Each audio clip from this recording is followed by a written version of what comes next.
the Middle East crisis is a major issue in the upcoming presidential election. John Jessup has more on that story from our CBN News Bureau in Washington. John?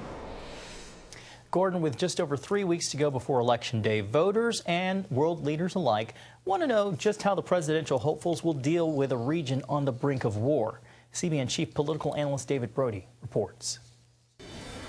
Donald Trump and Kamala Harris are polar opposites in many ways, although it appears they agree on which country poses the greatest threat. Which foreign country do you consider to be our greatest adversary?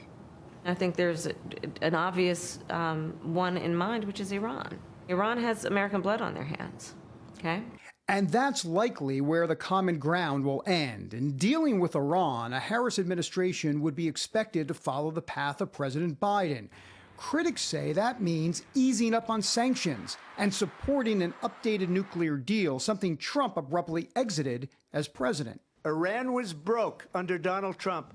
Now Iran has $300 billion because they took off all the sanctions that I had. Brent Sadler is with the Heritage Foundation. Kamala Harris and the Biden-Harris White House the last 3.5, almost 4 years, their approach has been, if they can get a deal with Iran, everything else is possible.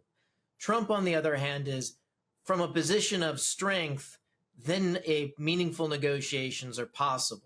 As for Israel, Trump has been clear that a two-state solution is not possible. Harris, however, has stated she will push for it around the clock.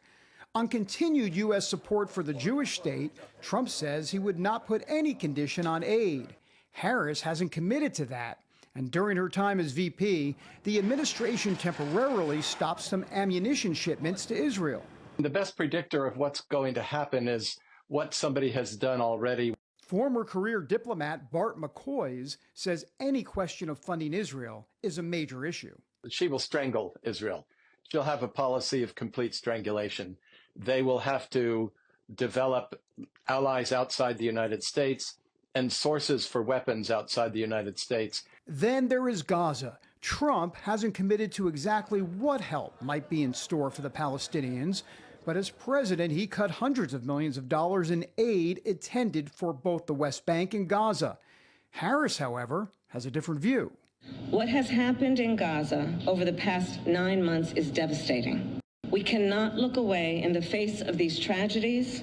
We cannot allow ourselves to become numb to the suffering, and I will not be silent. The ideology of this is that I think they, in their hearts, feel that Israel is the aggressor, the oppressor in this case, and that is the Palestinian cause that stands on higher moral ground. And that actually colors a lot of their policy decisions, and many of that are made outside of public vision, inside the White House and across the administration. The candidates' Middle East policies will be one part of the jigsaw puzzle that voters will have to solve come Election Day. David Brody, CBN News, Washington.